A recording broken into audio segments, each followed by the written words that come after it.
Please do take a seat sir. या thank you. Alright ladies and gentleman, अब मैं stage पर बुलाना चाहूंगा एक ऐसे जनाब को जो जब भी मैं उनको देखता हूं मुझे लगता है कि sir I better read up my dictionary, मेरे सारे शब्दकोश जो है बिल्कुल परफेक्ट होनी चाहिए। One of the finest performers भारतीय पूरी फिल्म इंडस्ट्री में, हर चीज ये कर चुके हैं, हर एक अवार्ड जीत चुके हैं। आशुतोष राणा जी के लिए तालियां हो जाए। स्टेज पर मैं उनको बुलाना चाहूंगा।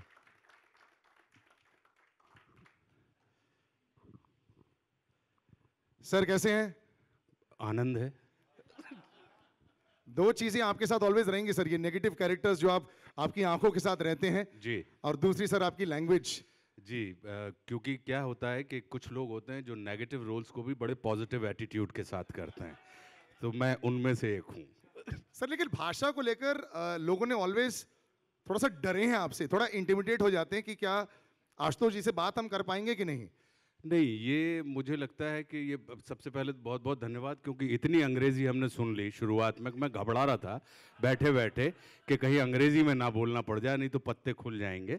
लेकिन हिंदी हमारे सपनों की भाषा है, हिंदी हमारे अपनों की भाषा है, हिंदी हमारे देश की भाषा है और हिंदी हमारे व्यवसाय की भाषा है। तो हिंदी हमारी आवश्यकता भी है, आदत भी है, मजबूरी भी है, संस्कृति भी है, तो फिर इसमें डरना क्या। सर दूसरे पर्सन को डर लग जाता है सर, आपसे नहीं डरे, आपके सामने जो खड़ा रहता है वो डर सकता है सर। हाँ, अगर अब जिस भाषा में हम सपने देखते हैं, अगर उसी भाषा में डरने लगे तो फिर मुझे लगता है कि हम अपने ही सपनों से डर रहे हैं।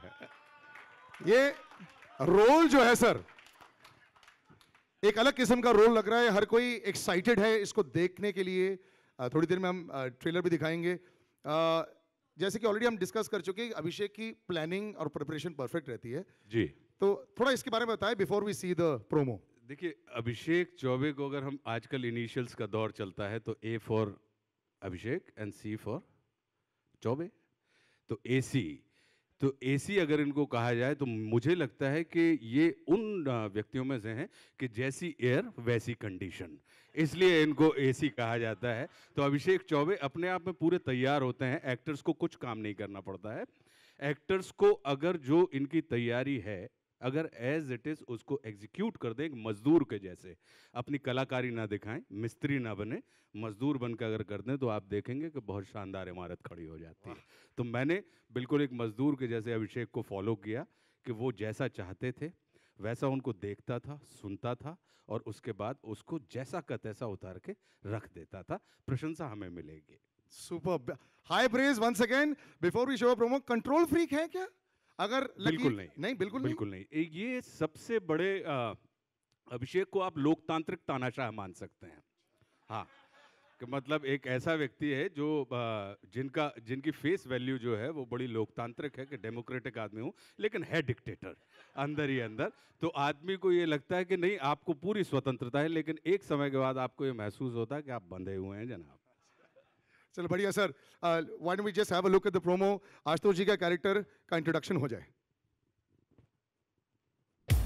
है कि बताने की जिम्मेदारी अभिषेक की है और जैसा कि आपने देख ही लिया, ये ज़रूर कहूँगा कि एक एक्टर के बाद मुझे मैं उन भाग्यशाली लोगों में से हूँ जिसको दुश्मन, संघर्ष और अब सोन चिरैया जैसी फिल्मों में और इस किस्म के गुज्जर के जैसे कैरेक्टर्स करने के मौके मिले हैं जो अपने आप में कल्ट होते हैं, क्योंकि एक्टर कल्ट नहीं होता, उसके कैरेक्टर्स कल्ट होते हैं। अगर वो आपके हिस्से में आ जाते हैं तो एक्टर्स कल्ट अपने आप हो जाते हैं। तो थैंक यू अभिषेक कि आपने एक कल्ट कैरेक्टर मुझे एक लंबे समय के बाद दिया और रोनी साहब आपने उसके ऊपर विश्वास किया। बहुत बहुत धन्यवाद।